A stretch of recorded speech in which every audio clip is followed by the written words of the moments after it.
Сега работих тук в секретарка.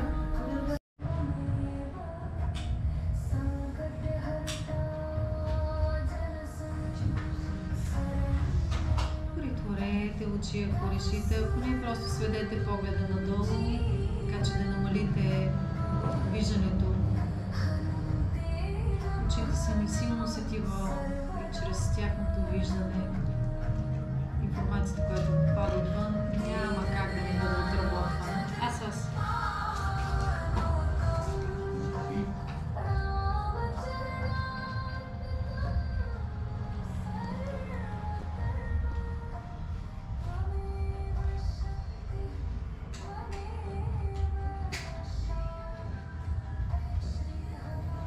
Свещените книги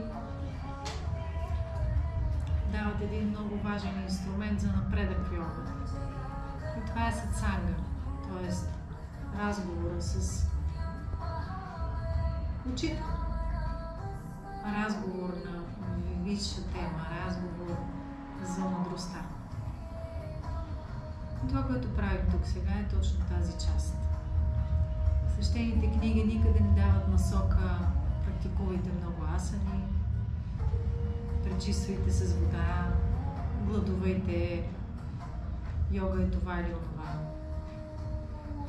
Дават насока, водете разговори с мъдреци, като естествено, че най-мъдрият сте ви.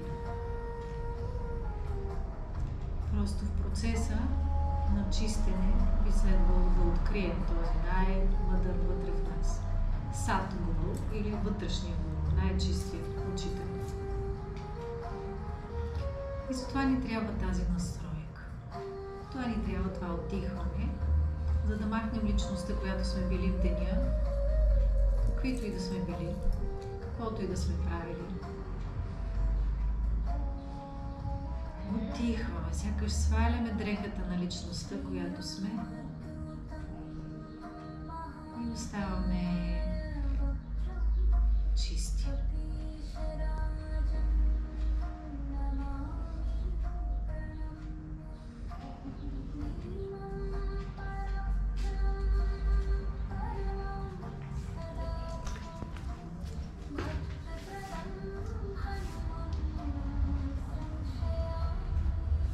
И просто пуснете всичко. Не е нужно да вземате някаква специална поза. Просто слушайте, просто отдихвайте, просто чувствайте дъха си, всичко каквото дойде отвътре.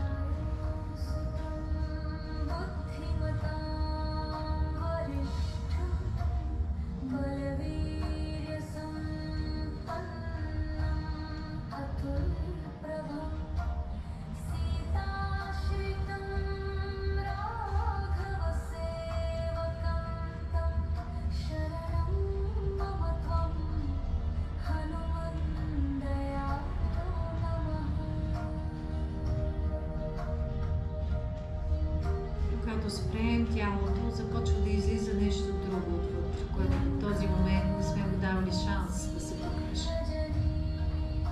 Поради движенията на сетивата.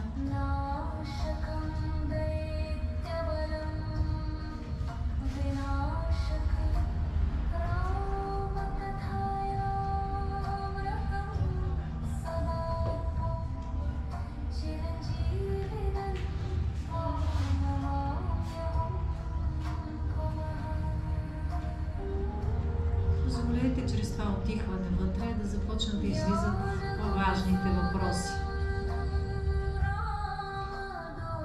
Да търсите по-дълбокия смисъл.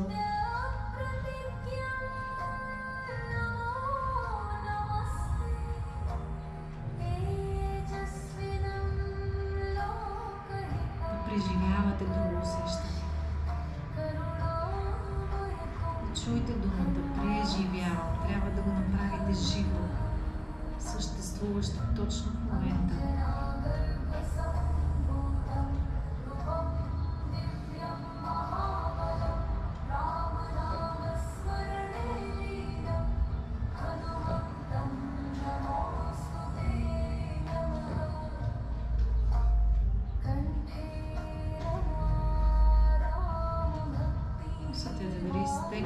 тялото. Ако имате нужда, пуснете нещо в него.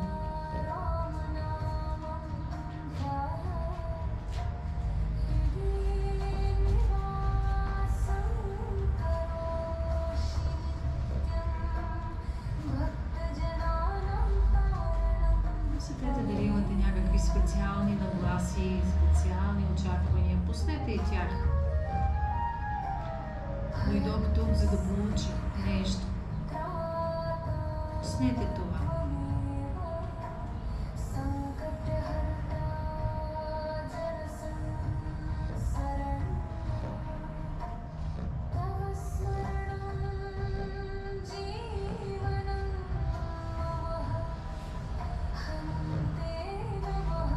Позволете си това пречистване.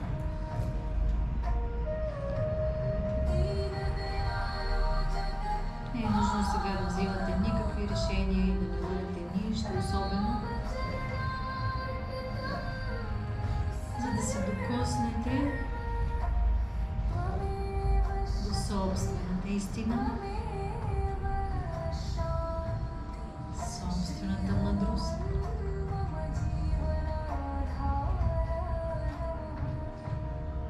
Любовта, която минава границите на знанието.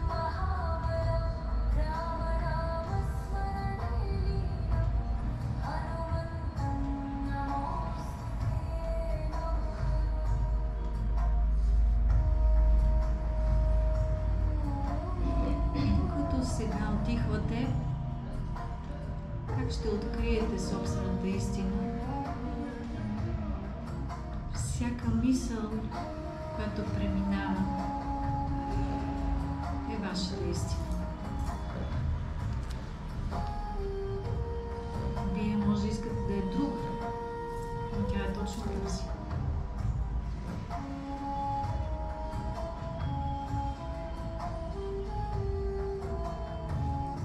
За да бъде лекцията жива, преживеете това, което сега ще говорим. Някаква мисъл идва и тя носи след себе си определена емоция, каквато и да е тя. Например, не ми е удобно. Каква е емоцията, която съдържа това? Това е просто мисъл. В нея има пламъче. И това пламъче е вашата истина.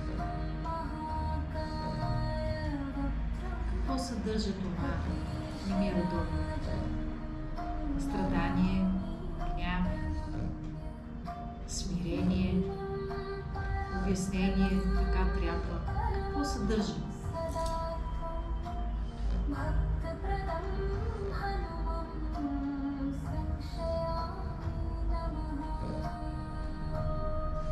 Ако е трудно да се отговори, пак отихвате, нищо не прави.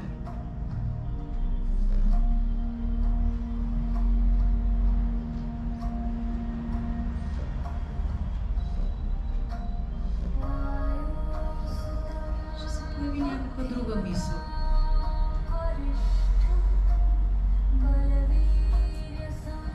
И тя носи нещо.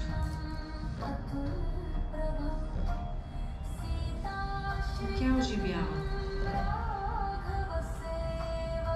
И тя носи определено нагласа. И тази нагласа ви води на някъде.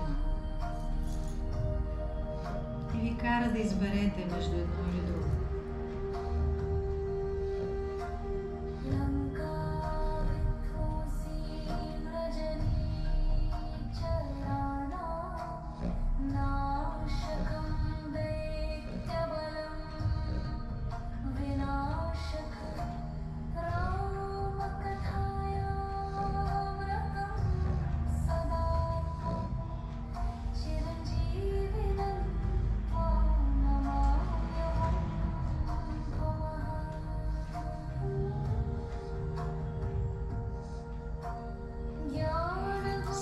Сега длани пред себе си и точната дума е пред себе си. Това е практика среща само със себе си. Каквото и да се каже по време на лекцията, вие вече го знаете. Просто си го припомняте. благодарността не е към никой друг. Не слагайте никой над себе си, нито под себе си.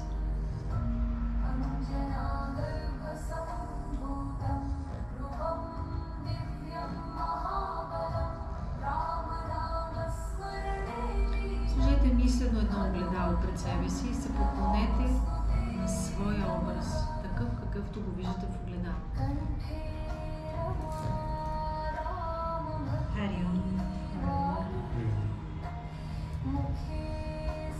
Дошли на всички. И сега днешната лекция сме озаглавили така. Истина, мъдрост, любов.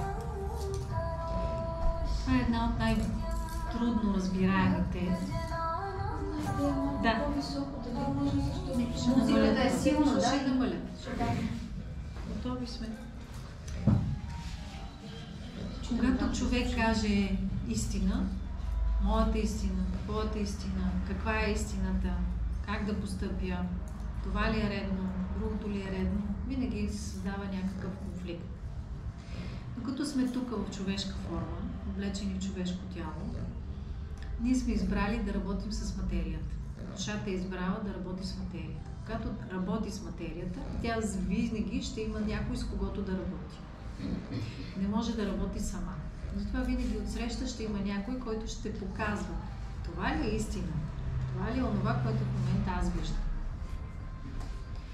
И понеже на човек му е много трудно непрекъснато да държи огледало пред себе си и да гледа своя образ, поради факта, че дори ако седнете пред огледалото, голяма част от нещата, които виждате, вие не разпознавате в себе си и започвате да ги изучавате, се появява друг човек, който по стечение на обстоятелствата, такъв какъвто на вас ви трябва в момента, спрямо вашата истина точно в момента, се появява точно такъв. Той може да е абсолютно непознат и в повечето случаи така. Човек, който нищо не ви носи, няма никакъв смисъл да знаете за този човек, но той е там точно в определената мисъл, с точно определената нагласа, каквато в момента идва отвътре като ваш импулс. Затова сега, когато отихнахме, вие виждате как мисълта просто идва. Ти не сядаш да кажеш, сега каква мисъл да почна да мисля? Нали? Ти не слагаш начало на мисълта. Ако имаш някаква задача за решаване, ти започваш да мислиш по тази задача. Но дори и тогава идват онези мисли, които ти си им дал почва. Представете си така, че нашето съзнание е една почва, от която има много семена. И само онези, чиято почва в момента е плодородна, само тези семена излизат. Нали? На пролет излизат едни цветя, лятото друго, есента трети, зимата четвърти. Почвата е една и съща. Всички семена се намират в почвата, но само когато почвата е плодородна, определеното цвете излиза. Тоест, всяко семе съдържа потенциала в себе си да бъде извадено в реалността, точно тогава, когато се създаде необходимото условие. Кое е това необходимо условие? Импулса на вашата мисъл. Емоцията на вашата мисъл. Нещо, което стои преди мисълта. Нещо, което дори създава мисълта. Тук е много труден въпрос да се разбере кое е първото. Импулса създаваш мисълта или мисълта вече съдържа някакъв импулс. Както кокошката и яйцето. Кое сега да наречем, че е първо? Няма отговор на този въпрос. Все още. Но, така или иначе, когато има плодородна почва, такива мисли излизат. Плодородната почва се създава от нагласата. Нагласата е начина, по който почвата в момента се усеща. И това е истината за този момент. То е само този момент. В момента, в който дойде друга мисъл, истината се променя. Тогава може да кажем, че никога не съществува една истина, за който и да било. Дори за мен самия, защото със следващата мисъл аз вече създавам новата си реалност. Затова в йога се казва, ние съществуваме само в сегашния момент. Няма такова нещо като време и пространство. Това е измислено от ума, за да може да си представим някакви граници, в които нашия ум да може да работи. Веданта или Адвайта Веданта, т.е. най-висшето учение, което поставя като йерархия, ако можем да кажем, самото сътворение, там се казва така: това, което се случва в момента, е единствено случващо се. Нито преди, нито след ще се случва нещо. Но понеже това нещо, ако сега имаме часовник, ето гледаме секундарника, гледайте внимателно секундарника, добре, вие не можете, но аз ви казвам тък, тък, тък, тък, тък, тък, тък. Айде върни предното тък. Никакъв шанс. А предното тък съдържаше нещо, което то е било там. Не можем да кажем, че не е било. Нито знаем на следващото тък какво ще дойде. Нито знаем каква мисъл ще дойде, нито каква ще бъде вътрешната ни нагласа, нито какво ще бъде намерението, нито каква емоция като импулс ще създаде новата реалност. Ние нямаме идея. Но нашият ум, благодарение на формата, която има, той борави с паметта. И в повечето случаи умът не може да стои в настоящия миг. Тоест, всички техники, които са в йога, имат за цел да направят умът да стои тук и сега. Еднопосочено. Екагра.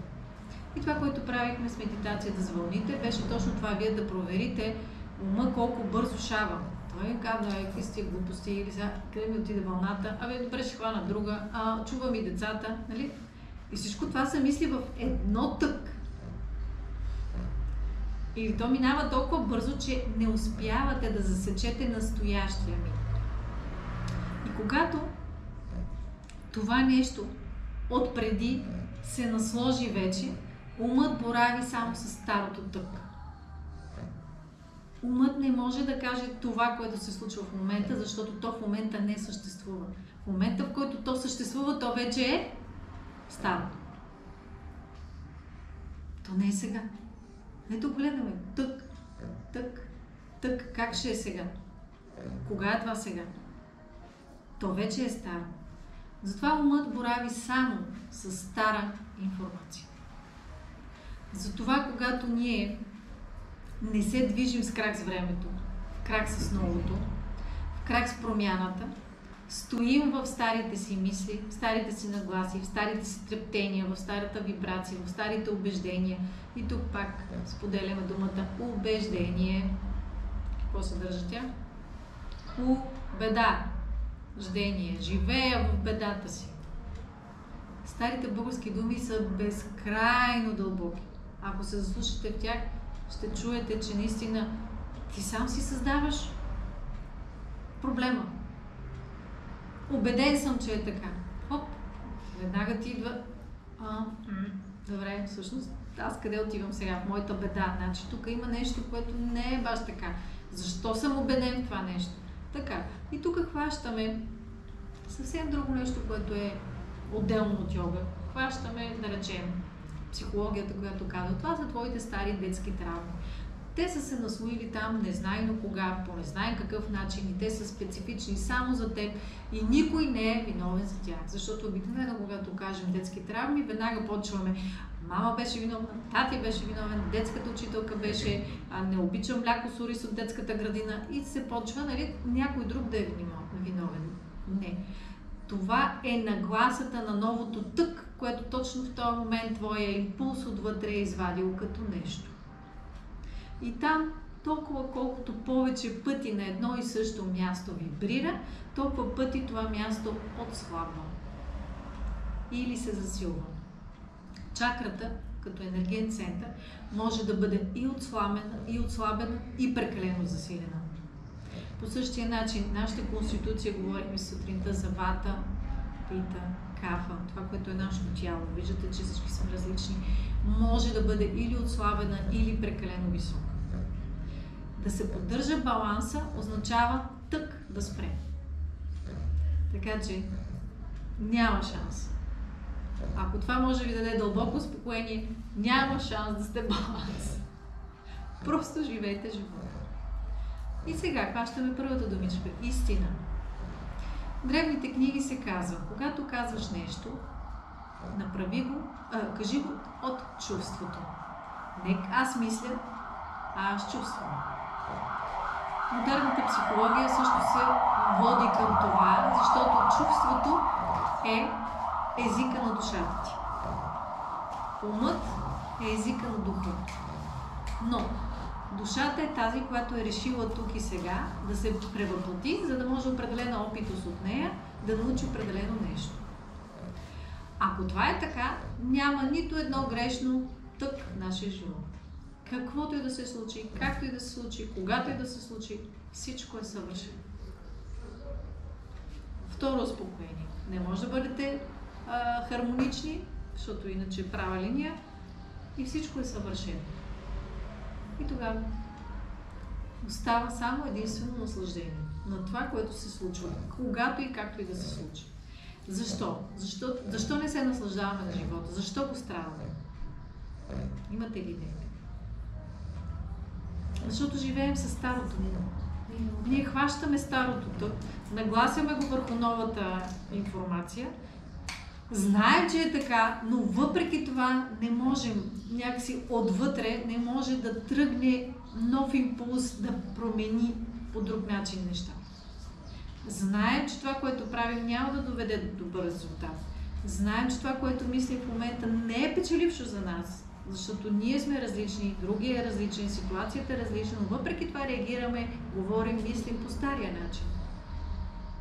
Когато практикуваш йога, ти си самонаблюдателен. Тоест, това е целта на йога. Непрестанното самонаблюдение. Какво всъщност сега правя? Какво всъщност говоря? Какви са мислите ми? И когато го има това наблюдение, виждаш, че това нещо, което е старо, е по-силно от теб. Можем ли да кажем, че тия семенца, които не искаме да излизат отдолу, някакси ще ги набутаме в почвата и те няма да излезат? И как ще стане? Няма как да стане.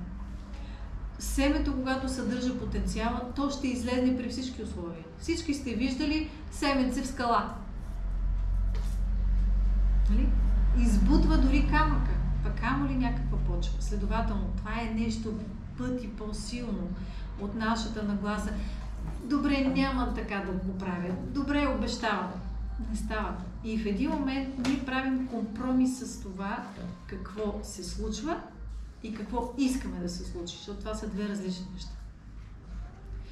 Случва се старото, а ние искаме новото. В този момент истината коя е? Истината е не аз съм ново, а аз живея старо. И тук се съдържа в едно изречение миналото и настоящето. Живея е в настоящия миг, но старото е в стария миг. Нали? Следователно, живея старото е утвърждаване, в което ти показва, че ти все пак имаш самонаблюдение. Все пак знаеш, че в твоята градина има плевели, ти не искаш да са там тези плевели, те са излезнали тези плевели, но въпреки това не им се ядосваш. Ето това е момента. Да разберех, че онова, което излиза, просто има почва да излезе. И няма никакъв смисъл от тъга, от страдание и от натиск да бъдеш различен. Най-големият дискомфорт в нашето тяло и тялото, защото това е процес на психиката, е да искаме да сме различни. Затова, когато казвахме, помислете сега каква мисъл идва и какво не ми е удобно. Добре, ама Вера каза да мълча, да стоя, да се стоя изправено. И тук в този момент хващате каква е тая емоция, която в момента изразих. Научен съм да бъда послушен. Ето ти го. И ти веднага осъзнаваш какво е това сега, което в момента правиш. Ако ти си научен да бъдеш послушен и искаш да бъдеш послушен, това какво е в момента. И тук вече, аз за това казах, когато преди малко бяхме в медитация, това веднага налага избор. Ако ти разбереш в момента какво е това семе, което съдържа не ми е удобно, но аз ще стоя, защото така трябва и някой ми е казал и това нещо означава точно определено нещо, от тук, когато ти го осъзнаеш, трябва да хванеш път. Искам ли това или не искам? Искам ли да бъда послушен или не искам? Всъщност, за кого правя и двете? Защото не го правите за мен. В смисъл, аз нямам никаква идея дали вас ви боли или не. Тоест, за кой правите това послушание? Няма никакъв смисъл. И в този момент решаваш, не, въобще не ме интересува, мърдам си краката и правя каквото си искам. Или пък другото, добре, ще стоя и ще видя какво ще се случи. Но тук вече ти си поел юздите. Ти си поел отговорност за това какво се случва. Тогава вече, който и път да избереш, ще бъде еднакво удовлетворително. Защото предното е компромис. На мен не ми е добре така. Аз го правя, защото някой така ме е научил или някой така иска. И това е един от най-големите ни проблеми в живота. Правя го заради теб, нали? Това го казваме всички. А всъщност не е така. Защото ти не осъзнаваш, че го правиш заради себе си по проста причина, че така си се научил. Или в даден момент така ти е било добре, когато си бил дете, да бъдеш по-добре послушен, защото иначе нещо друго се случва. Тогава ти си възприел този модел. И от тук натам в живота този модел го изграждаш като моя аз. Нали казваш, аз съм такъв, приеми ме такъв какъвто съм. А в йога казва, ти си в постоянно самонаблюдение. Ако всеки момент има тък, как може да кажеш кой си? Как може да кажеш аз съм такъв, защото това беше за старото твое аз. Сега в този момент има друго нещо, което излиза. И така, окей, добре, оставяме празното пространство. Решихме вече, че няма да сме подвластни на истината, която излезе наяве. Научен съм да бъда послушен. Хоп, излиза твоята истина.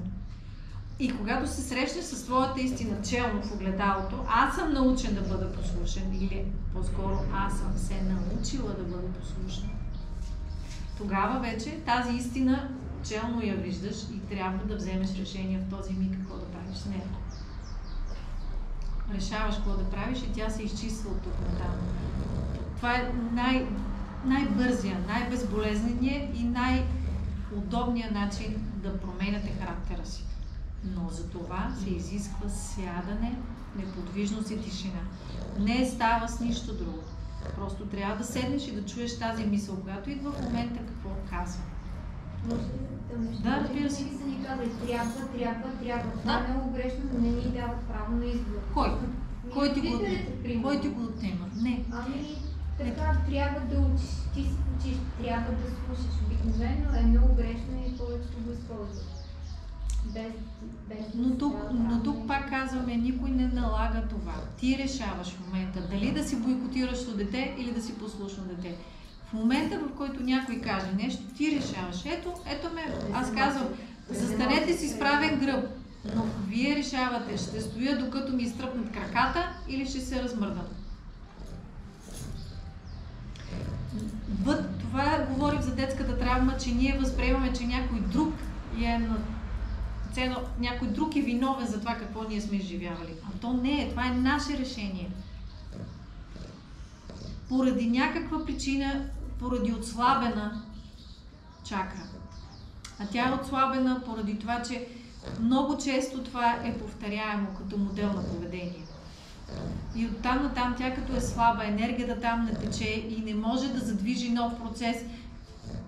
Не смятам, че трябва. Тоест, ако ти в този момент знаеш, че не трябва и виждаш, че това не отговаря на твоята истина и ще направиш компромис със себе си, енергията на чакрата ще ти даде силата да кажеш, не съм съгласна. Да, но в училищата поставят в рамки в повечето случаи. Пак зависи. Точно така, да. Има учители, които това не го приемат, то искат това няма спокойно. И те ти кират, ти си лош и точно, че трябва и не трябва с моделите при някои учители. Примерно. Това ми е много интересно. Сега, така е ли? Стигат до избори, не позволяват на детето чрез правилата в училище, заплахите. Виж сега, то така или иначе ние живеем в социум. Ние трябва да следваме определени правила, защото ние сме избрали и този път. Сега, тук също с това започнах разговора. Душата се е въплатила тук за определената опитност и всичко, което ще дойде, независимо как ще дойде, ето ти отговора, как ще дойде, кога ще дойде и по какъв начин ще се прояви, то е съвършено. Тоест, тия изречения ги помнете, защото веднага ти дава отговор. Веднага ти дава отговор. Това е съвършена ситуация, защото душата има нужда от тази опитност. Може би предния живот тя е била учителка, която е правила по този начин. Ние нямаме идея какво се случва на вселенския пъзел. Представете си огромен пъзел. Редили сте всички пъзел. И вие виждате едно толкова. Пъзел е толкова голям. А вие имате едно такова парченце. И това парченце вие се опитвате да го напаснете. Къде? Къде да го напаснеш това парченце? Кажи ми. Взел си едно пъзелче. И то се държа. И да знаете пъзелчето. Едното е длъбнато, другото е криво насам, натам. Това сме ние. И ние трябва да намерим останалите пъзелчета около нас, за да можем поне мъничко да паснем с някаква картинка, която намерих окото на Щрауса. Разбираш ли? Ама това е само едно. С хората, които са около теб, това е кармичния закон. Хората, които са около теб, подреждате пъзела, така че да стане някаква картина на тая реалност, на този живот, който е в момента. Обаче всичко останало и то съществува едновременно с това.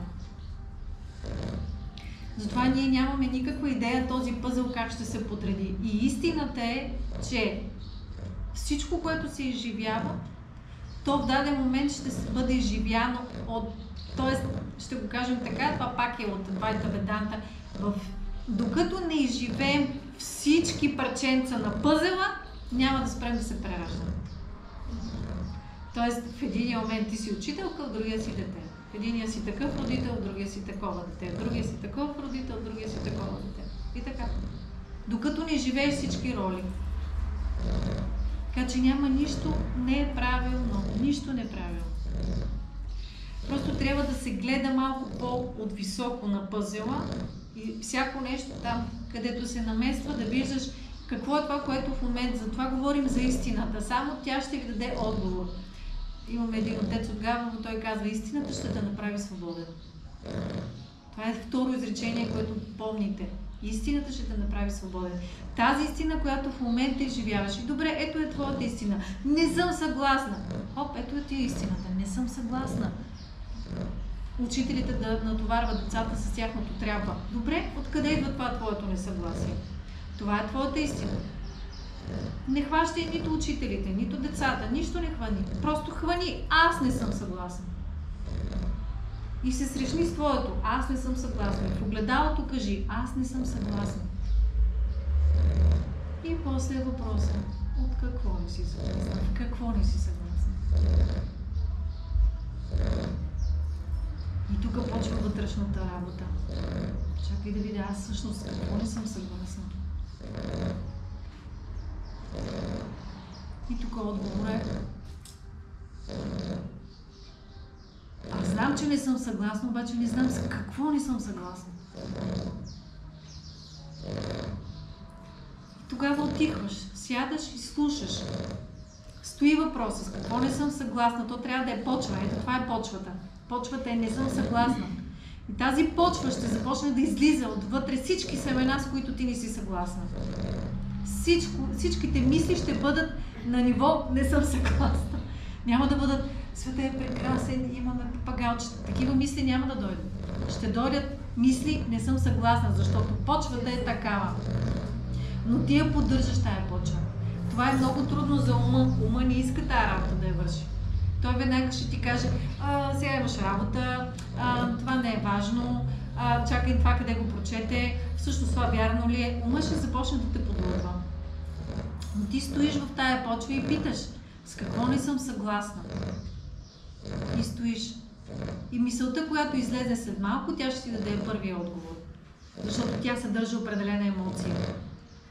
Ти ще кажеш, не съм съгласна с това. И тук, в момента, в който кажеш, не съм съгласна с това, ти имаш избор. Когато в даден момент ти си взела другия избор. Но тук вече ясно ще видиш, че ти имаш право сега да го вземеш този избор. Защото сега нито си дете, нито си безсилна, както когато сме били деца и сме си направили тези травми, ние сме били така. Не, че сме били безсилни. В никакъв случай не ме разбирате, че децата са малки. Напротив, това са души като нас. Телцето им е малко. Всичко знаят. Дори това говорихме с Хриси. Аз не знам кой стои срещу мен в момента. Вие може да сте природен Далай Лама. Откъде да знам? Така че нямаме никаква идея. Затова не казваме, никой не слага нито под, нито над тебе. Никой.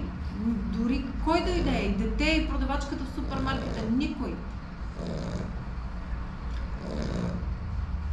Още когато е писал своите книги, той дава пример за един садо, иска да бъде просветлен и търсил иска да намери най-великия учител. И той му каза, отиди там при тази жена, която прави стрели.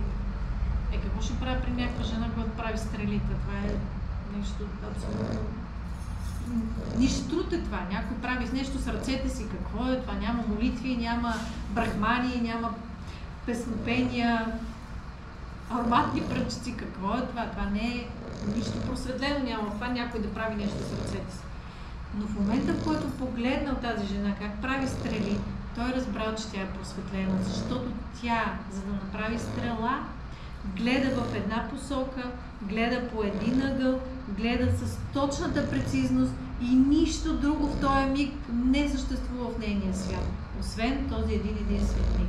Тоест, съществуването само в тък е сега е просветлено.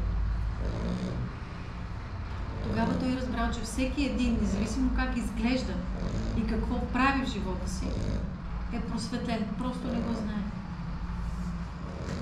Защото виж, преди мъничко, какво казах, ако ти живееш в сегашното тък и не взимаш нищо от памета, нищо не взимаш от памета, ще има ли проблем?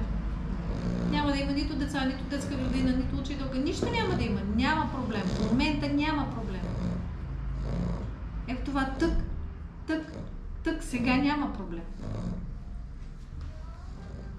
Проблемът започва да съществува, когато го вадим от памета. И тук идва второто на помощ. Мъдростта или вивека, различаване. Кое е това, което в момента правя? Кое е това, което в момента мисли и какъв избор да направя? Ето ти е мъдростта. Но тя не е някъде отвън. Тя не е за някой друг. И това не е някой, който може да ти даде тази мъдрост, защото ти си сам със себе си. Ти знаеш твоето будхи, твоят интелект, твоята съвест на български.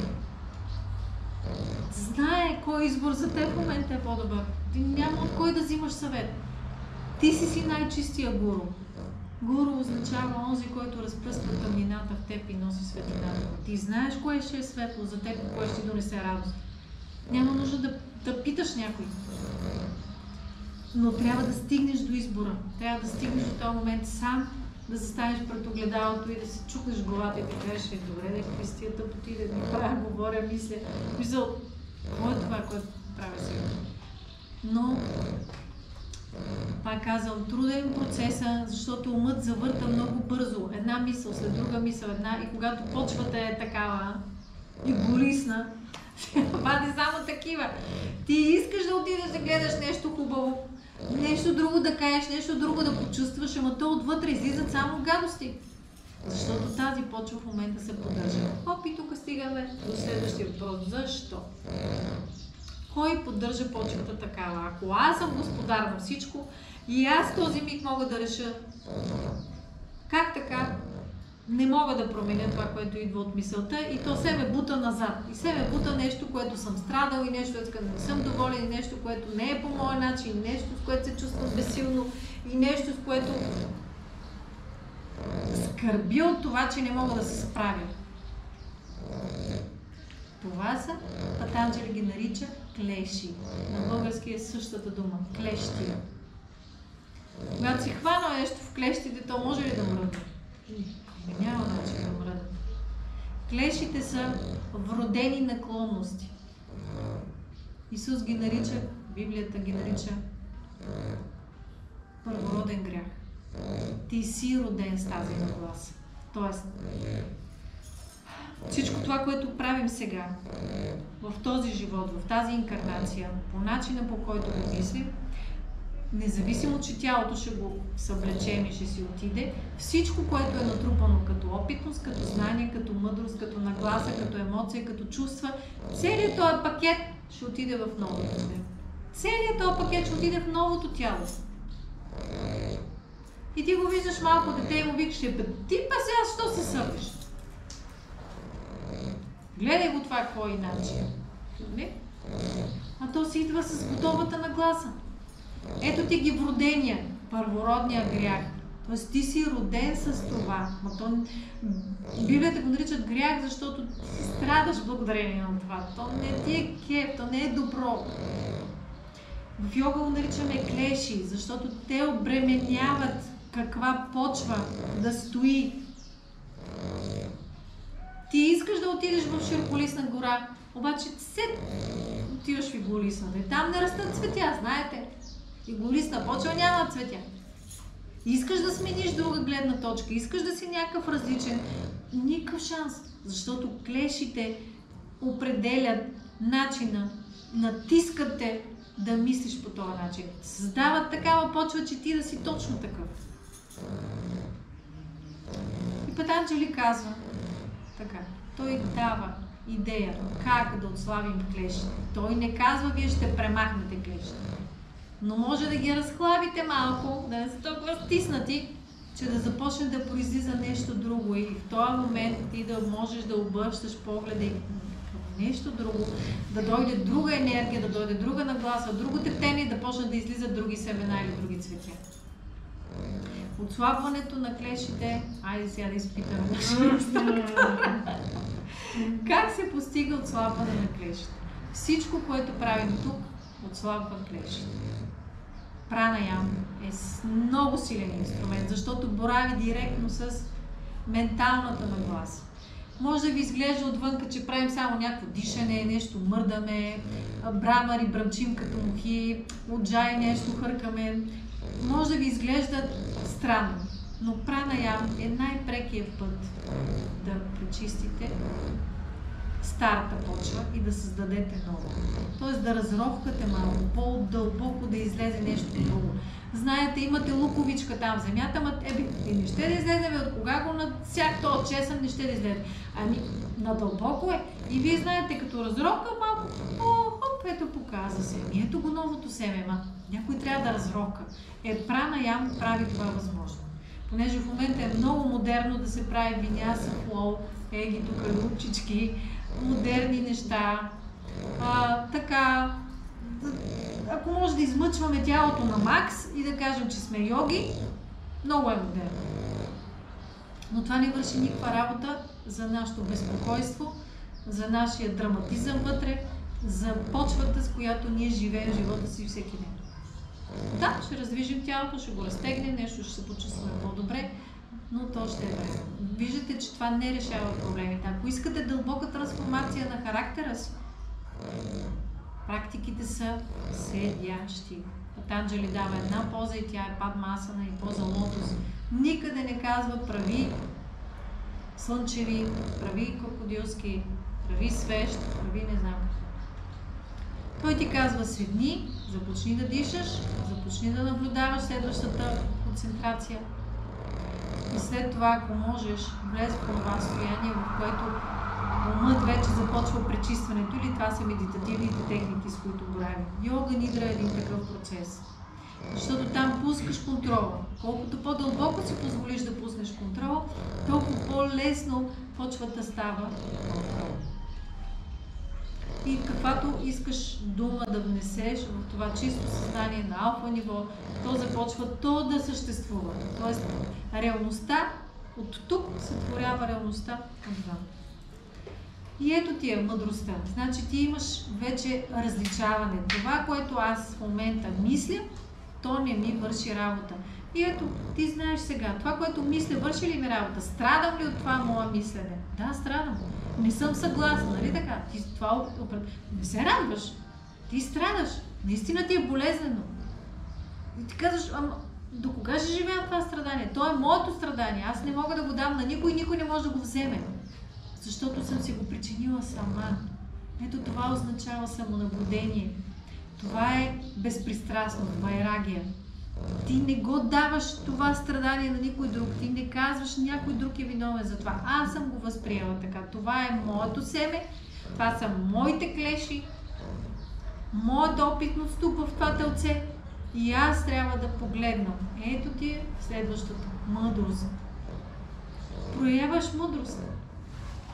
Знаеш, че инструмент какъвто е, няма да стане с миене на зъбки, с парна баня, с плуване в морето. Не. Има си инструмент, който да работи с това. И този инструмент е пранаяма, концентрация, медитация. Нищо друго.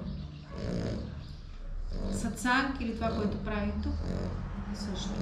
Общуване. Защото, пак споделям, всичко това, което в момента изричам, понеже аз нямам идея какво казвам, това са вашите мисли, които в момента проектирате в реалността. И ако това ви е третия основен главен инструмент, аз това всичко нещо го знам. Просто сега го чувам. Защото, това, което казах в началото, вие създавате някой, с когото да общувате. Вашата реалност създава някой, с който да общувате. Тоест, вие сте създали мен, за да чуете себе си. Е, така ще го кажа. Защото не може да стане срещу гледалото и да си бърбориш. Трябва да има някой друг. Вашата реалност има семе, която е създала нещо. Например, искам да науча нещо ново, искам да тръгна по нов път, нали ти го каза? Искам да провокирам нещо друго. Искам, ти си готова. Хоп!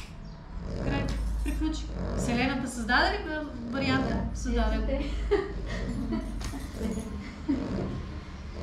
На другия край на България. Да, направо съм шок. И сега кажете, че не е така. Да. За невенчето също, нали? Защото и ти си на кръстопът. Чудиш се и гледаш, т.е. твоите семена започват да излизат отвътре и да създават реалност, която е немислима. Това е четвъртото нещо. Умът не може да го направи това. Това не е... Ще седна да помисля как да стане, как да се видя, какво да измисля. Това не е възможно. Умът няма да даде тази структура, защото умът е обусловен с тялото. Обусловен с емоциите, обусловен с страховете. Това се случва на подсъзнателно ниво, нали? И това ниво е подсъзнателно, т.е. почвата. Ти създаваш друга почва. А в почвата се съдържат всички семена. Дори и невъзможните за теб, които сега ги виждаш реализирани. И тогава, ако всичко е съвършено, и аз мога да създам всичко, защо не го правя веднага? Както казваше моята щерка, аз искам яхта, ама няма я още. Защото думата искам е свързана с ума, а твоето е дошло от чувството. Т.е. душата вече е готова за промяна. Разбираш ли? Душата създава реалността. Както душата се е инкарнирала тук, не е ума. Инкарнирала се е тук и сега, за да може да живее това, което всъщност е създава. И тук идва следващата думичка. И когато ти знаеш цялото това вълшебство, сега коя е последната дума? Любов. Край. Приключва, защото тя е отвъд всичко. И тук няма нужда да казваш аз теб обичам или кой обичам, или всъщност обичам ли, или себе си обичам ли. Не, ти вече си изпълнен с това усещане. Вау! То наистина е магично. Ето това е любовта. Магията. Магията да пресътвориш твоята истина с твоята мъдрост в твоята реалност. Това не е за някой. Всеки един го прави. Съзнателно или несъзнателно. Няма никакво значение как. И затова, виж, ти сега създаде реалност, която е супер невъзможна да се случи. По никакъв начин. А тогава защо това детенце, което там е било с някаква гадна учителка, да не е създало тази реалност? Създало я. И виж как ти се отварят очите, че този пъзел всъщност е супер подреден. След като аз създавам моята реалност, значи другия също създава неговата реалност. И за него тази реалност е най-подходяща. Къде е проблемът? Той не съществува. И тогава ти се използваш наистина с вяра и любов, че всичко си е окей. Е, тогава вече клешите са отслабени напълно. Те не те стягат за гърлото. Ти си съгласен на всичко, което дойде. Но това се поддържа. Нали? Не очаквате, като се изкъпете в понеделник до петък да сте чисти. Няма шанс. Всеки ден се къпете. Същото е. Йога се практикува всеки ден. Защото йога си ти самия, когато в даден момент нещо ти се случи. Особено когато нещо ти се случва. И най-обичам моите последователи, като дойдат и казват: теб, защо ти нямаше на йога? Бях болен. Кое е най-доброто средство да се оздравиш? Йога. Обаче ти не. Няма да правиш най-доброто, ще правиш нещо, което е... Или изморен. Кое е най-доброто нещо да се възстановиш? Йога. Или криво ми. Кое е най-доброто нещо, което ще те успокои? Йога. Тогава какво правиш в този живот? Защото йога не е само да седнеш на постелката и да направиш позите. Ето това, което в началото направихме.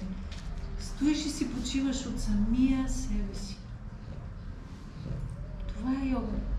Да починеш от тая личност, едно събличаш дрехите, както се събличате от външните дрехи, и край, няма ви за света повече. Изчезвате. Ето това е. Тази връзка с себе си е най-дълбоката любов. Тогава клешите са отслабени и тогава вече могат да излезнат всички прекрасни семена, които искаш да живееш. До този момент няма да могат. Затова, когато човек се отдалечава от практиката си, се отдалечава от възможността сам да управлява семената, които ще живее. Иначе оставила е така една поляна и каквото излезе. Това вече е висш пилотаж. Ако просто гледаш всички тръни, всички храсти, всички неща, които по принцип не би засъдил в твоята градина, и скажеш: толкова са разкошива, че това е Божие творение. Това е просветление. Нямаш никакво значение дали ще има роза или ще има кактус. За тебе е Божие творение. И то факт ли е? Абсолютно факт. Кой го създава? Но нашият ум е предпиян. Не, това е лошо, това е добро. Защото мама е казала така: розите са красиви, тати ми ги подари, бодлите на кактуса, не пипай, там ще се обдеш. И ти веднага в твоята нагласа създаваш: това е добро, това е лошо. И в този момент, тук натам, искаш твоя живот да съществува само това, което е добро. Но това е вселенски, не е възможно. Затова гледахме промяната, дишането. Затова ви показва, че всяко нещо започва и то е обречено на своето свършване. Тоест, представете си сега да не залезе слънцето. Никога да не залязва слънцето. Никога да не залязва. Няма нощ. Будни сте непрестанно. Представете си го този момент. Или да се случват само добри неща. Всъщност, вие как ще знаете, че са добри, ако няма лоши? Няма такъв вариант. Тоест, този кръговрат създава следващото. То генерира енергията за следващото. Това е целта. Генерирането на едното генерира другото. После така, както всяко вдишване започва, то се ражда, обаче в момента, в който върви, то е обречено на своето издишване, на своя край. И всяко издишване е пак начало, но то върви към своя край. И вие сте съгласни с това, нали? Защото знаете, че ще има следващо.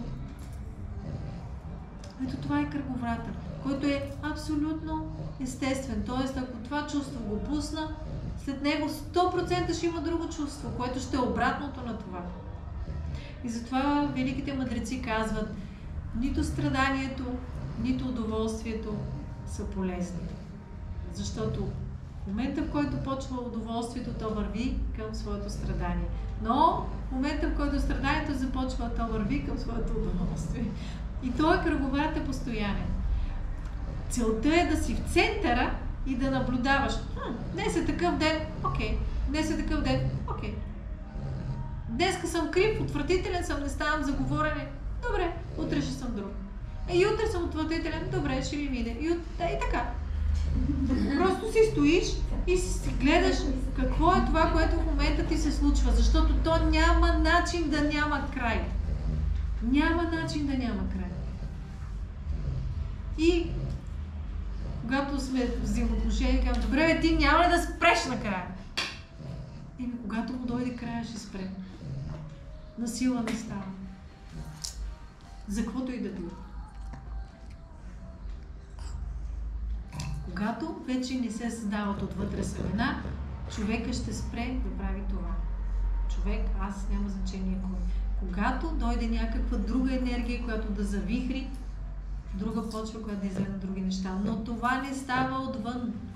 Може да стане с натиск, когато сме родители и малко да понатисне. Спри веднага!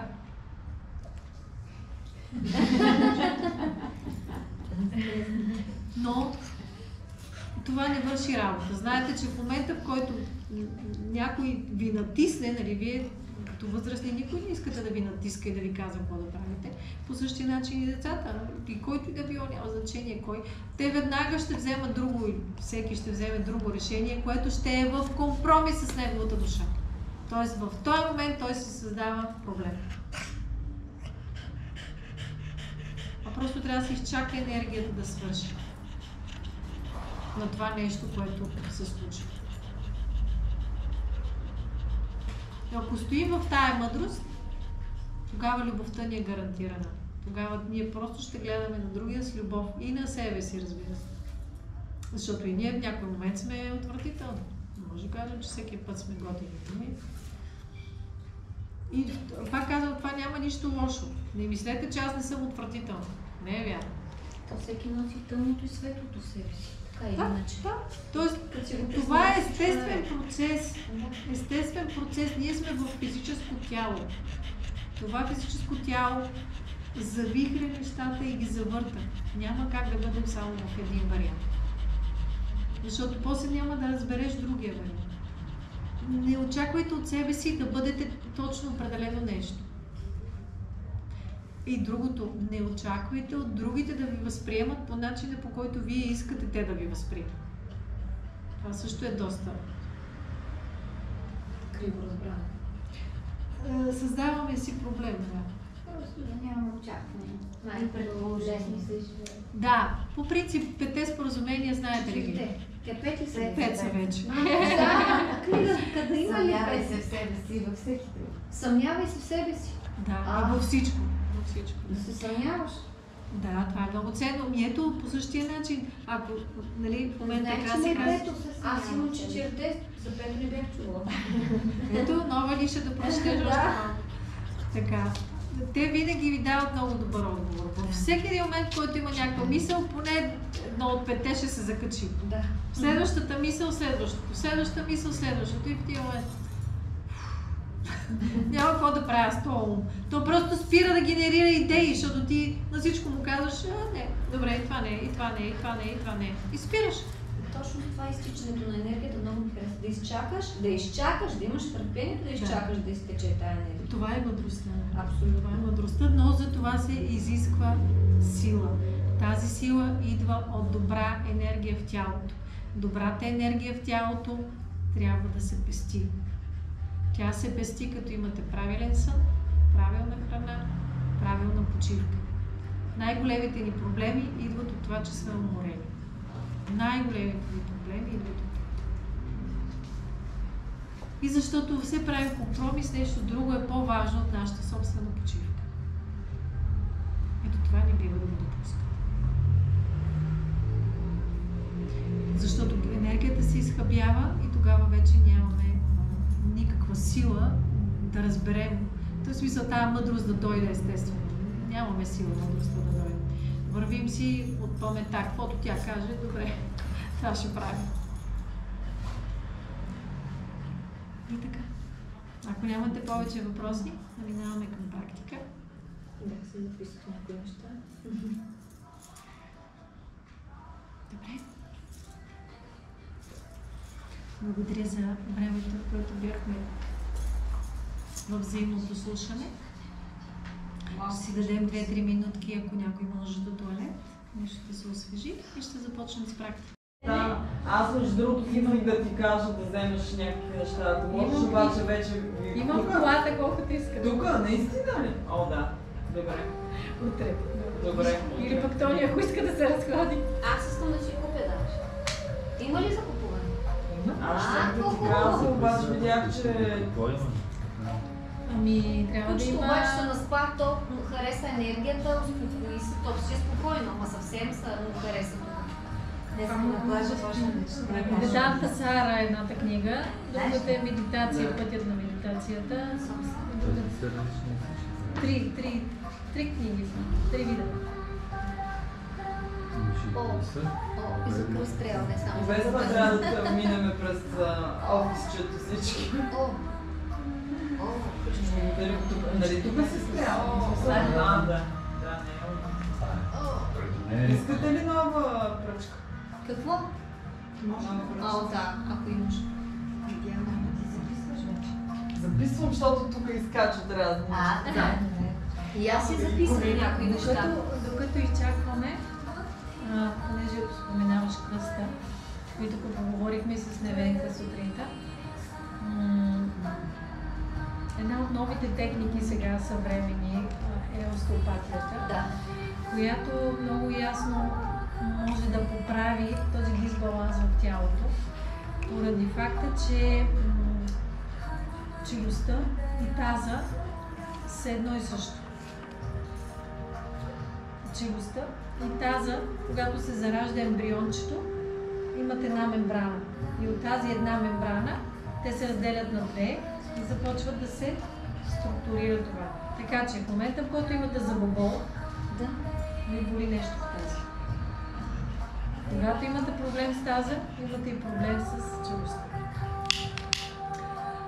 Затова сутринта наблягахме толкова много да масажираме тези части и да раздвижваме напред-назад, за да разблокираме проблемите. Защото често, когато имаме проблем с таза, ние без да искаме, вижте какво направи, директно града, което е много грешно. Грешно? Това е много грешно. Кое е правилно? Така е. Да, опашната кост трябва да е мотора. Така. Естествената извивка на гърба, нали знаете как? Да. Когато задвижите едната част, автоматично се задвижва другата. Но понеже това са микроскопични движения, които ние не долавяме, те се движат от ликворна течност. В черепа, мозъка, гръбначния стълб има една обвивка, в която се движи тази течност, наречена ликвор. И в момента, в който тя се движи постоянно, това е ритъм в тялото, който се нарича краниосакрален ритъм, кранио череп, сакрал неопашната кост. Ритъма на цялото това тяло. Това е ритъм, който е преди сърдечния ритъм. Знаете, когато ембриончето започне да расте, сърдечният ритъм кога се чува? Четвъртата седмица. Някоя най-скорошна мама тук да каже, да не говорим някакви празнословия, но да речем, чува се след определено време. Дишането кога започва? Едва когато бебето се роди, нали? Тогава започва дихателен ритъм. Този краниосакрален ритъм започва още от създаването. Всъщност той започва да създава движението в момента, в който започва да се оформя мозъка и гръбначно-мозъчните нерви. Тази течност се движи в нашето тяло постоянно, тя е много плавна и бавна и ние не успяваме да доловим. И когато главата ни е напред или кръста ни е чупнат, на това място ние сякаш спираме движението на тази течност и там се появява блокировка, защото тя е вълна, която се движи. Вълна, която се движи. И при самото и движение тя разтваря леко тялото и го прибира. И по същия начин самото движение, примерно ето такова. Ето това. Това е движението. Но то е толкова недоловимо, че ние не знаем, че това го прави. По същия начин опашната кост в момента се движи ето така. Това е постоянен процес. На всеки 10 секунди тялото се движи така. За 10 секунди се задвижва. 1, 2, 3, 4, 5, 6, 7. Разбирате ли колко е бавно? Тоест няма как да го уловите това. И остеопата какво прави? Там, където има блокировки по дължината на краниосакралния ритъм, той ги освобождава. Когато ги освободи, тая течност започва да се движи много по-естествено и поради факта, че от тази течност на там и от нейното движение и от връзката на мозъка с цялата структура на тялото, тялото започва да регенерира процеси, които са възпалителни. Тоест, остеопата връща начина, по който тялото да започне да се самолекува. Остеопата не лекува. Той не е доктор. Не е чакръкчия, не е масажист. Не прави нищо външно. Той връща механизма на тялото да започне отново да създава съвършенството в себе си. В YouTube имам малко практики, краниосакрални, така че гледайте ги там, може да си ги правите, те са достъпни. Как е YouTube? Да разкрия. За да няма нещо друго. Не. На латиница или на български? На латиница е мисля. Защо има това канал? Така ли? Да. Много са хубави Имаш един по-стар, в който имаш малко видеа и сега качвам репризи. Това е малко... Само с абониране ли? Не. Или? Не. Достъпни са. Абонирането просто ти дава шанс да покача нов клип веднага да те информира. Иначе. Не би трябвало. Просто едните са шортчета, другите са по-дълги клип. Окей. Не може да ги гледам? Не, всичко може да се гледа, просто имаш два... Нямам никаква идея. си правило преди. Нямам никаква идея. Но както и да е. Имате достъпно всичко, така че ползвайте ги практиките. Колко е хубаво, че има достъпност. Да си Като възстановите. валя дъжд, ви пуснах една едночасова лекция на Вера да се гледа. Гледахме. Ето същия канал. Пак пускай. Да. Че наближава дъждовния период. Вие имате и аудиосайт, който е също безплатен. Така че гледайте, слушайте него. Това е сайт, в който вие, както правихме ние този ден, просто си пускате и приключвате. Или пранаям правите. Не знаете какво да измислите. Трудно ви е да решите коя практика след кое дишане след кое. Пускате си пранаям практика, аз ви говоря, това е аудиосайт, просто е запис на аудио. Пускате и слушате. И то е безплатен. Така че имате толкова много опции всеки ден да правите нещо полезно за себе си. Нямате нужда от нищо и от никого. Йогата какво казва? Секса, всъщност всички тия учения. Това си част от живота. Абсолютно правилно. Това е естествен механизъм тялото да изчиства и да преработва. Чакаш ли? Не Това е чакаш. енергия. Енергия, която трябва да се движи. Изчиства и преработва. Да. Даже не предполагам, че ще ме Трябва да направиш. се случва както всяко друго нещо. Дори се съмнявам, че ще ме направиш. Трябва да бъде Да, естествено. почва да ме работи. За истината е, че ще ме направиш. Даже може. Въпреки, че нямаш никакви очаквания. Когато тялото пожелае, тогава Вчера вие се беше всяко вече посяхме себе. тогава издържа. Виждам, че го искаш. Почва да когаше ми Ама стане. защо тя се отява? Ма тя нейните семена си ги посява. О, как искам сега да дойде Вера. Как искам това. И хоп, то семето че се помипис. Ете, се ти малко. Добре. Сега седиш с своите семена, обаче. Да разширим какво. Ох, искам нова зала. Хоп, семето се сътворява. Няма да става. Не става с искам. Нали, малко Така ли? Да, мисля, че ще им е по-добре. Отпуснете сега да чуете тялото. Да. Преди да започнете всяка практика, това е добре да го правите и у дома си. Отпуснете се. Не започвайте от вратата за краката. Не хвърляйте веднага динамика в тялото, защото, както виждате, дори и в момента, то ви показва, че е изморено. Ще загреем.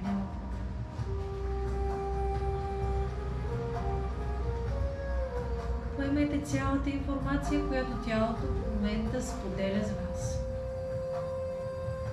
Къде е уморено? И му позволете да се отпусне.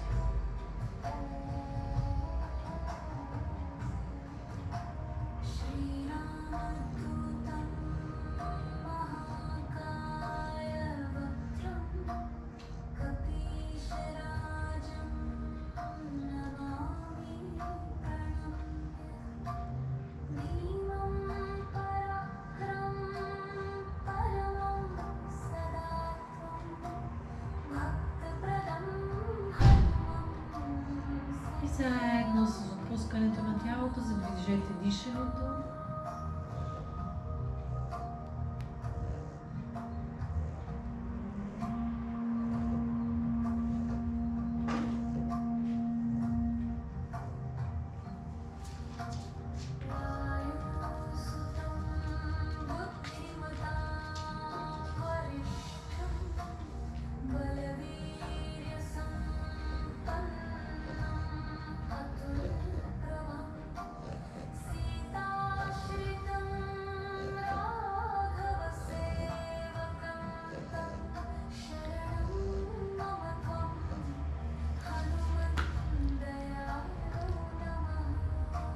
Пуснете и лицето.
Дълбоко издишайте.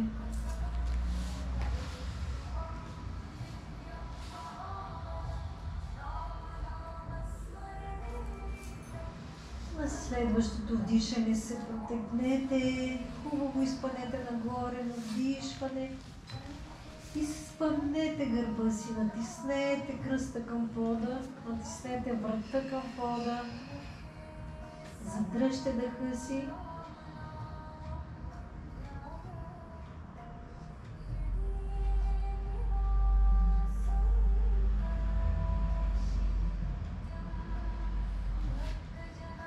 Издишайте.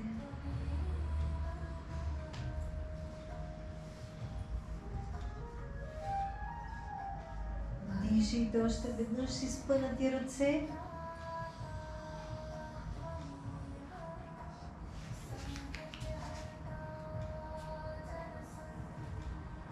На издишване преплетените пръсти на ръцете ги сложете зад главата си.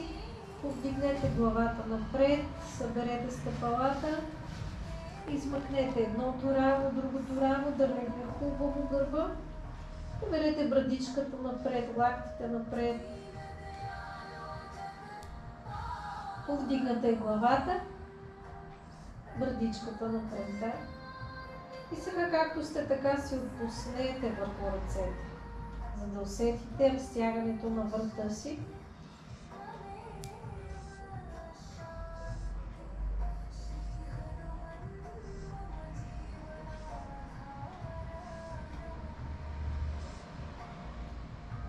Посочете брадичка наляво надясно.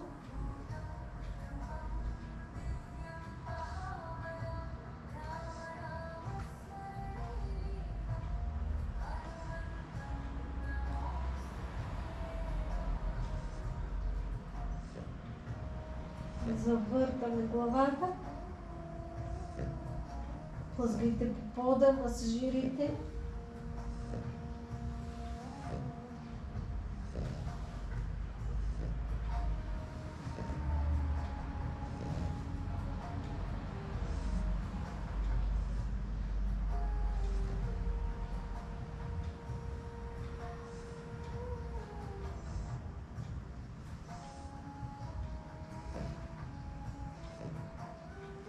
Обратно.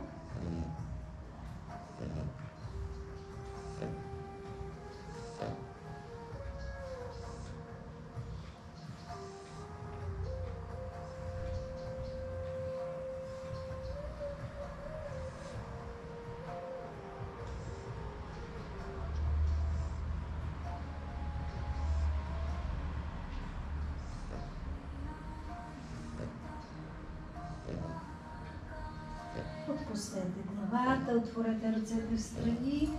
Ако нямате място, с свити лакти. Стъпете широко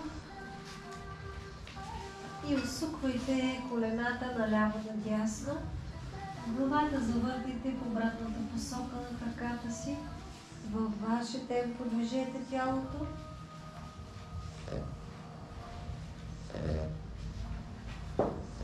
Слейте с дъха си. Изживявайте всяко движение.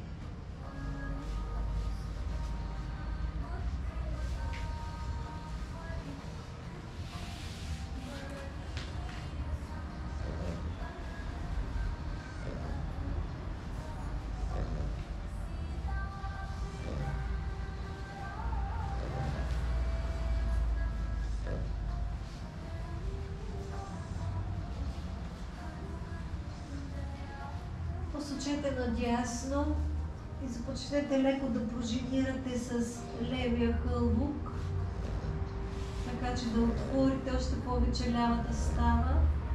Главата усочете хубаво наляво.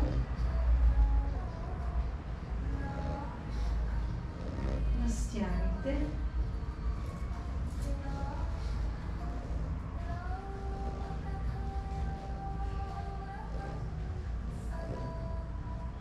Сменете в другата посока.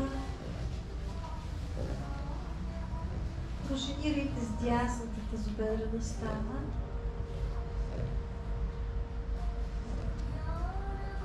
Не от коляното, от ставата горе движете. Разтягате горе.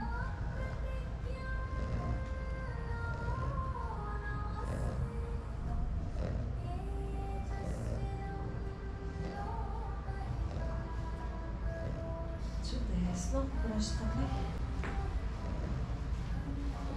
Свиваме колена към гърдите.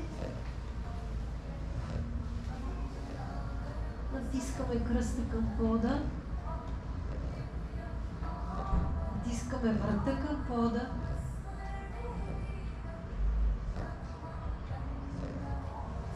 И в това положение се стараем да люлеем краката наляво надясно.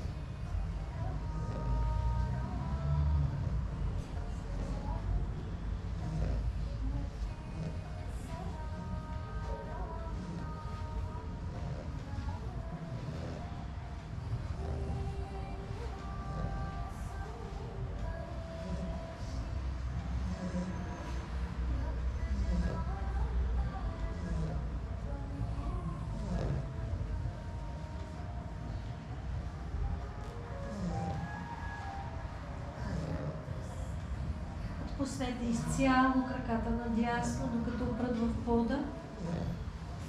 Независимо колко ще усучите лявото рамо, хубаво да опрат краката в пода. И сега с лявата ръка движете я нагоре-надолу, над главата си и зад кръста.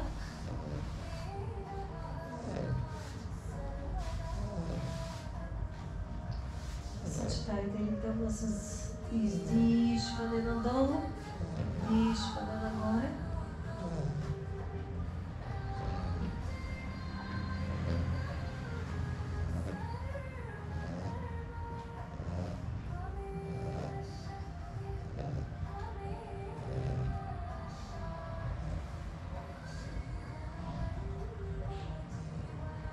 Чудесно. Сменяме в другата посока, отпускаме колената си да легнат изцяло. И движим дясната ръка нагоре-надолу в ритъм на дишане.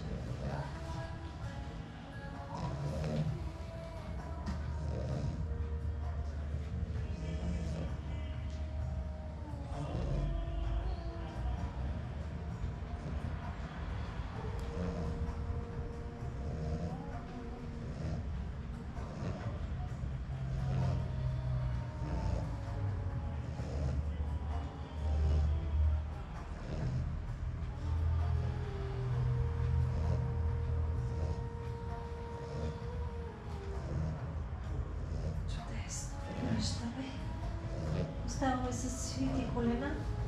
Ръцете слагаме под седалището, така че да усетим дланите си под таза. Завъртаме в кръг тазобедрените стави и масажираме хубаво дланите и китките.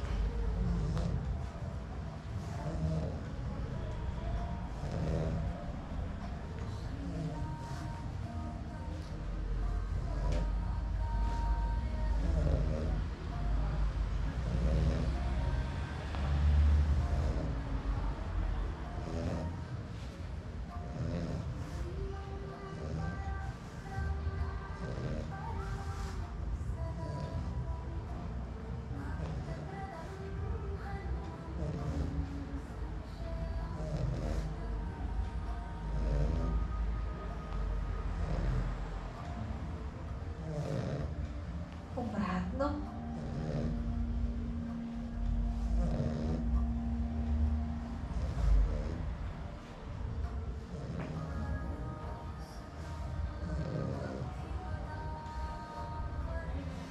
Забавяйте, не забързвайте.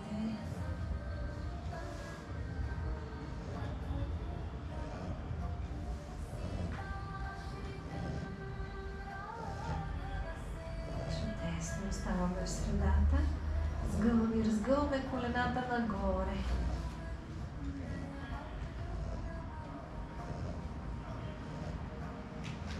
Не бързайте изцяло да ги разгънете, ако е трудно. Самите повторения ще дадат възможност на тялото. Не е насилвайте.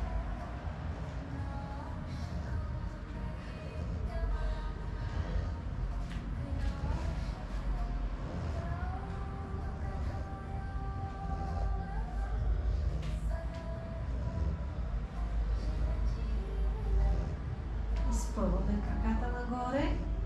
Раздвижваме глезените нагоре-надолу. Само това движение.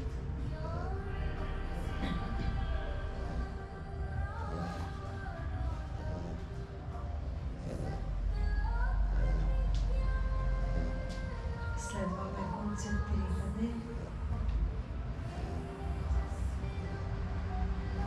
И осъзнаване какво точно се случва при това движение.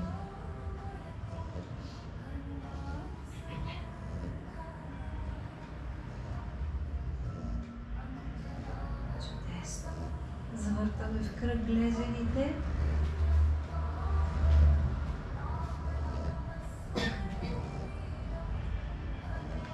Разхлабвайте хубаво ръчиците около глезената стана.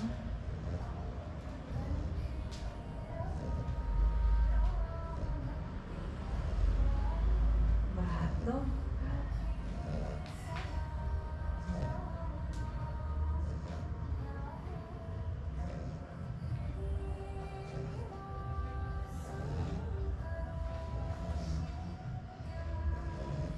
Раздвижваме само пръстите, стягаме ги силно, разперваме ги силно.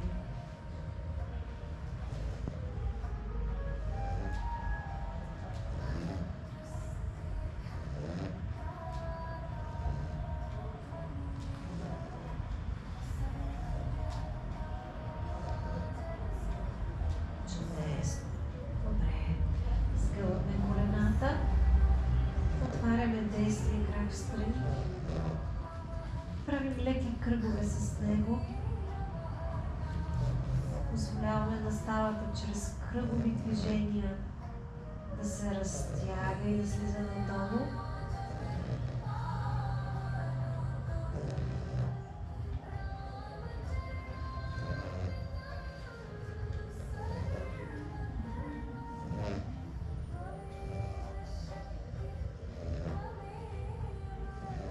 Връщаме този крак, другия в страни и отново с меки кръгови движения.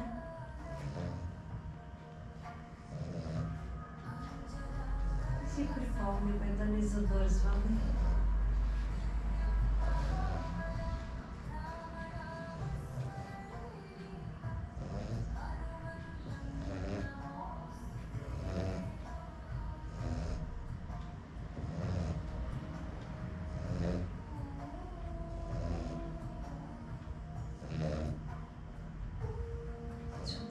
Оставаме с свити колена, слагаме дланите върху колената си, избутваме колената така, че лактите да се отвънат, разтваряме колената в страни и усещаме тежестта на ръцете върху колената.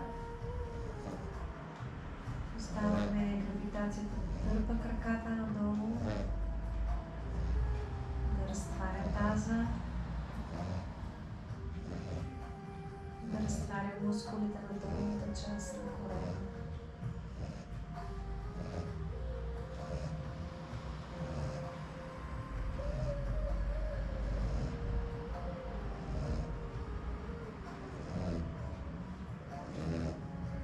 Придържайте така краката и сега само опитвате да натиснете кръста към пода, връщате.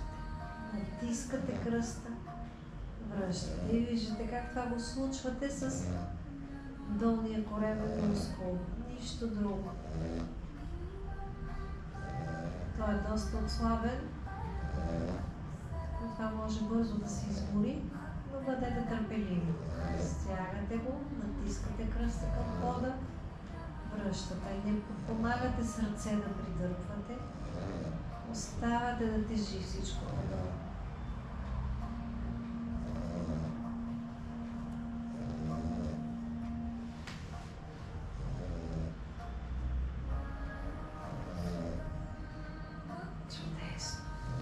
Стъпваме отново.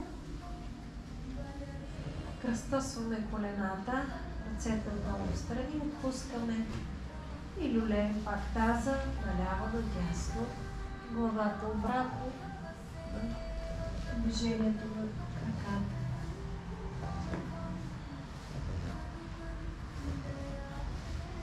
И отново, ако се усетите, че много бързате, значи мисълта ви пак се е забързала.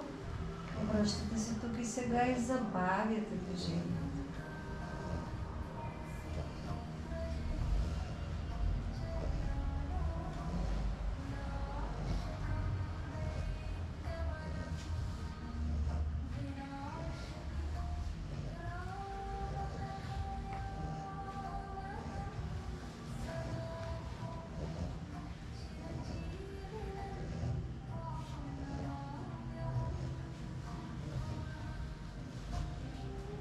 Свеляме с другия крак.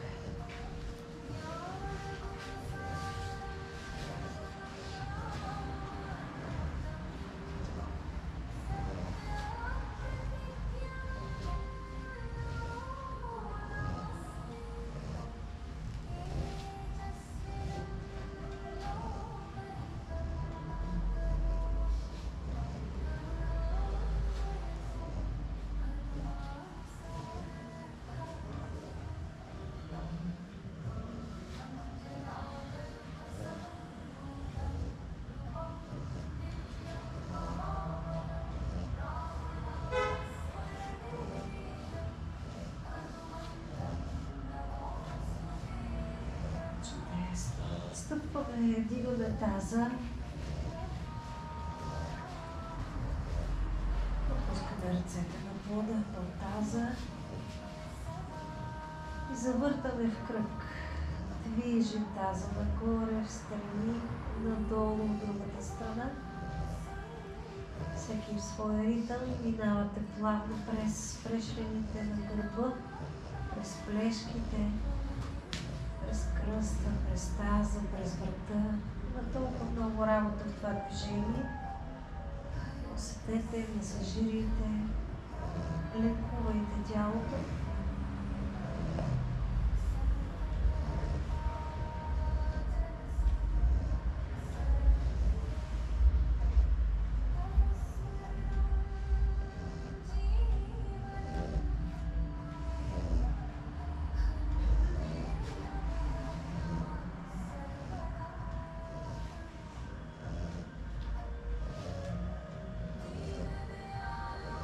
Обратен кръг.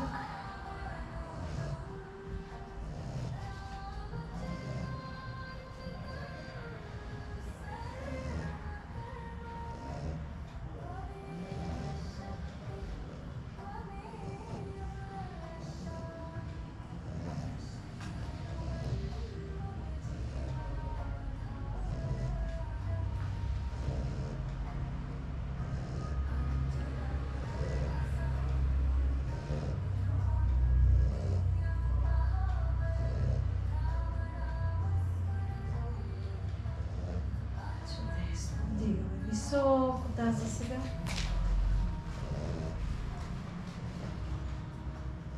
Стъпалата сочат напред, колената точно над стъпалата, хълбоците нагоре, пряни сте хубаво върху рамената и врата си. Натиснете врата надолу.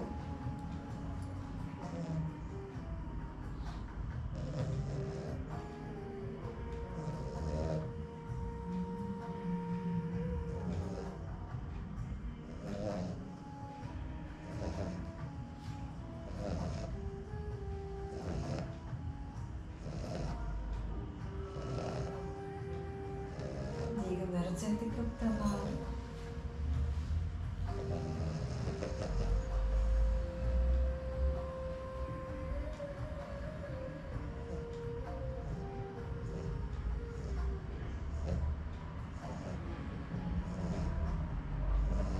Пускаме таза. Ръцете насочваме към колената, вдигаме главата.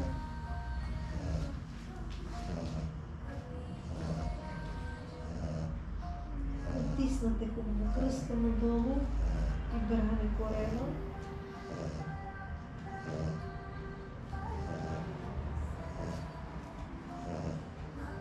Прибирате ръцете отново зад глава, колената до лактите.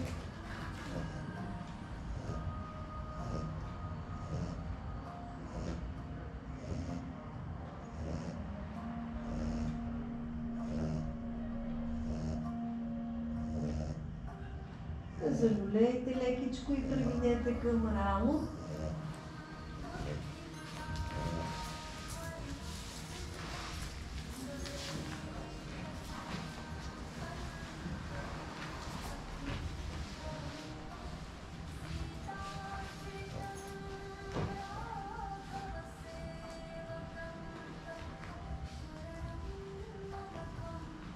Останете позата, наместете я спрямо усещането точно сега. Не вчера, не както искате да бъде, не по картинка. Това, което в момента тялото говори. Усетете дишането, то ви насочва.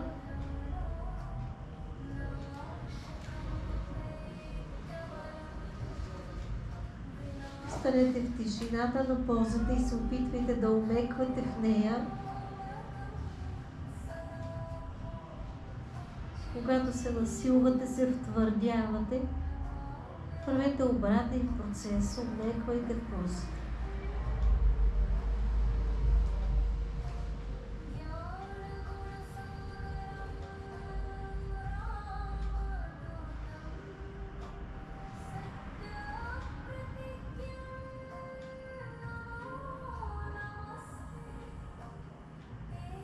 Забавете дишането.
издишайте и плавничко започнете излизане от позата. Спускайте прешли. Задръжте краката горе на 90 градуса. Спочнете леки кръгове, когато стигнете до 90 градуса, масажирайки кръста и опашната кост. Леки кръгове, само масажчи. Опитайте да не включвате коремните мускули, защото тогава ще натоварите кръста, вместо да го масажирате.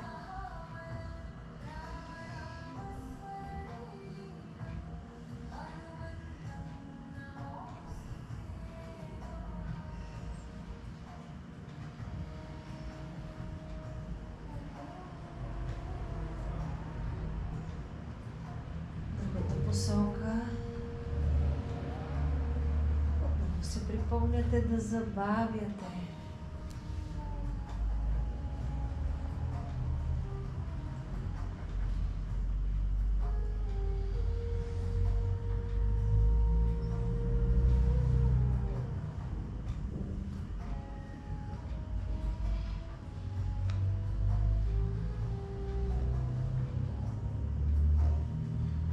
Ръцете ви остават под седалището. Сгъвате колена, кръстосвате глезените, отпускате ги на пода. Отваряте колената в страни, пропулски сякаш. Хубаво изпъвате ръцете надолу под опашката. Още. Вдигате гръдния кош нагоре и вземате рибка. Приплъзнете главата назад. Приплъзнете краката надолу. Отворете гръдния кош.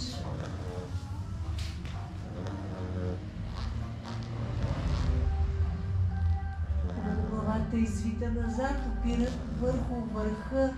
Точно така. Таза е на пода, колкото е възможно.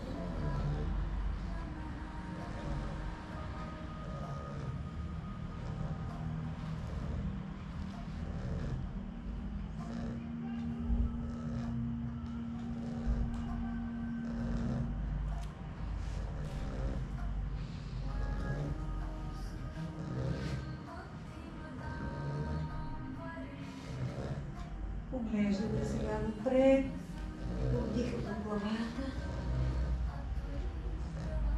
подпираме лекичко на ръцете си отзад и спъваме колената.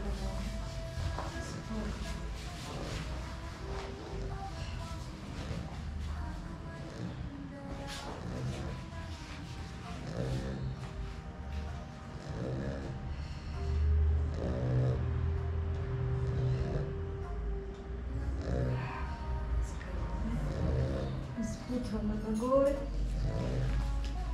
връщаме ръцете, изтегляме рамената нагоре, главата назад. Още малко от действието на рибка.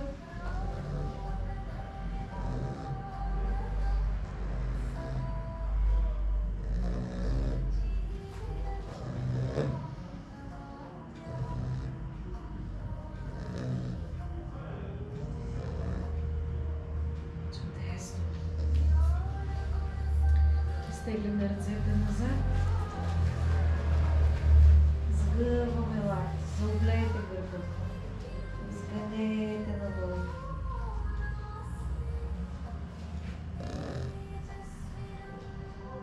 Люлейте наляво ясно. Горната част, раменцата горе. Раменцата. Много е хубаво.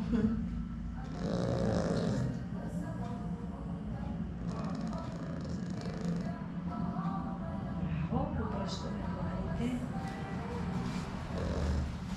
Пак натискаме надолу. Заобляме се кръста надолу. Пак сега и врата назад. И главата.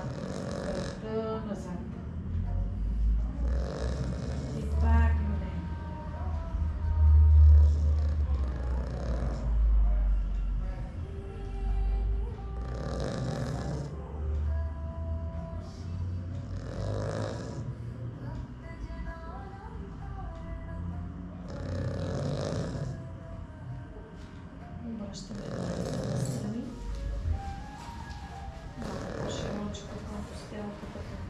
също.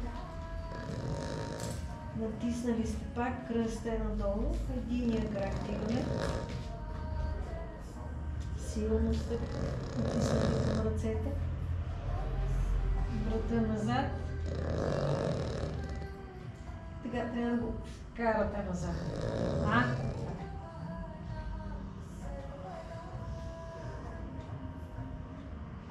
Сменяме.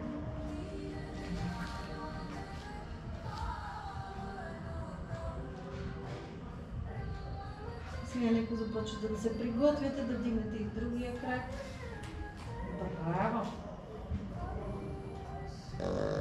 Дишаме. Дишаме.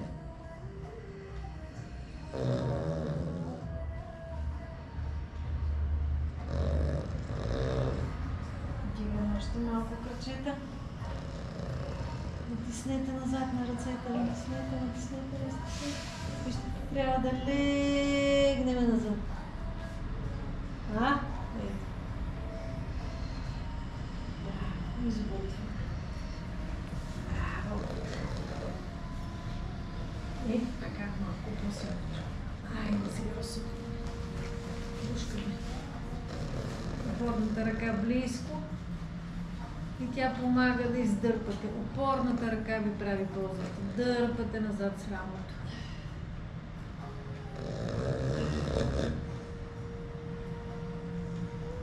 Посочете органите.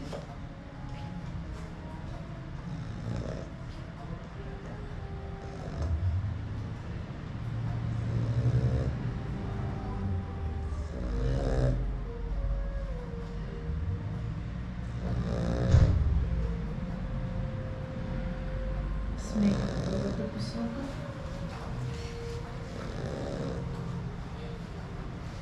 Опорната ръка дърпа назад. Не толкова тази, която избутва лакътя.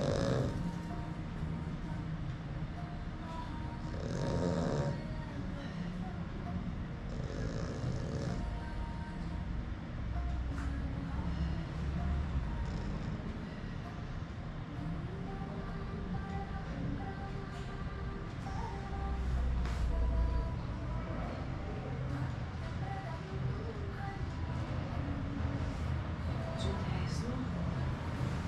Прибираме краката един по един.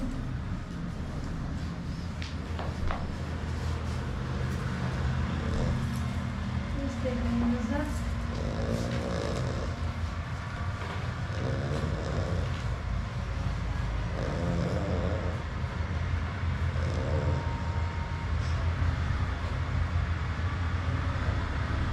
Разхвърляйте го на врата.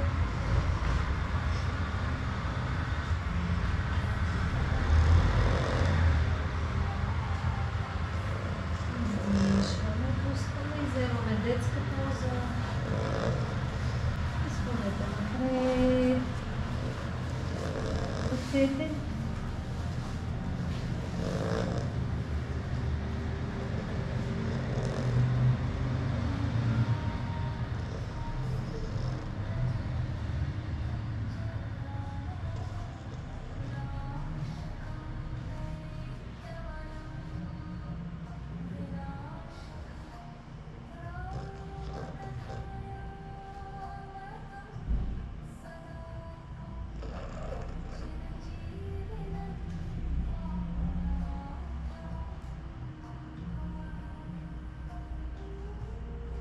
Сядаме плавничко, отваряме силно колената. Ако ви убиват, може да се завъртите както за нас. Дължината на постелата, да ви убива така. Стегляте едната нагоре.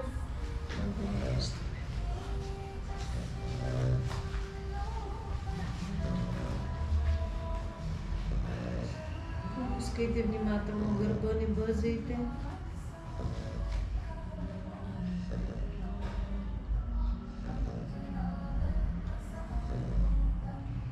Лекувате тялото, не го стресирате.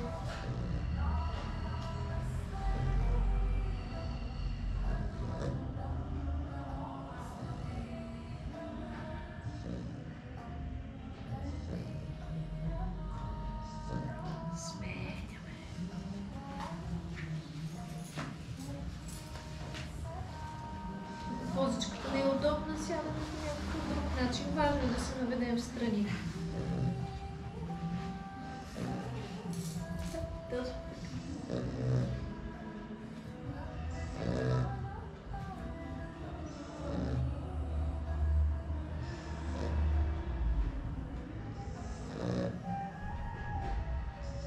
Връщаме. Изпълваме краката напред.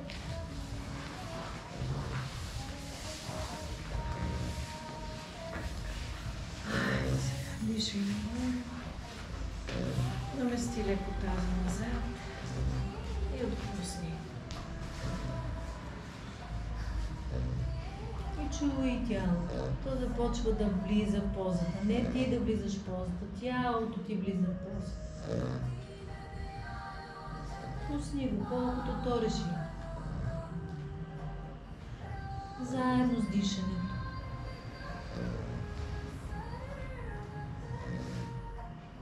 Изравни главата.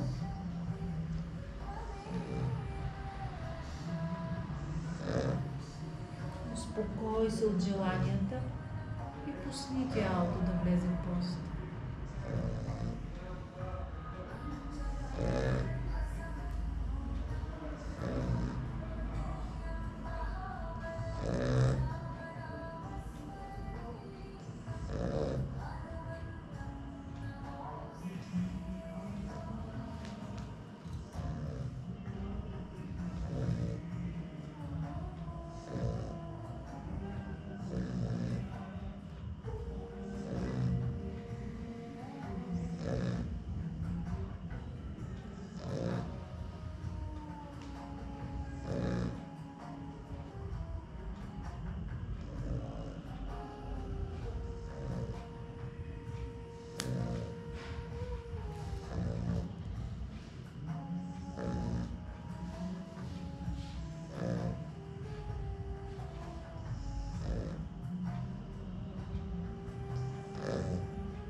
Прибери кръста, изравни.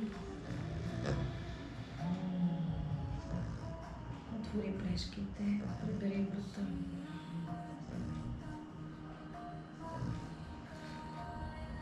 Стигни до главата. Бери корема.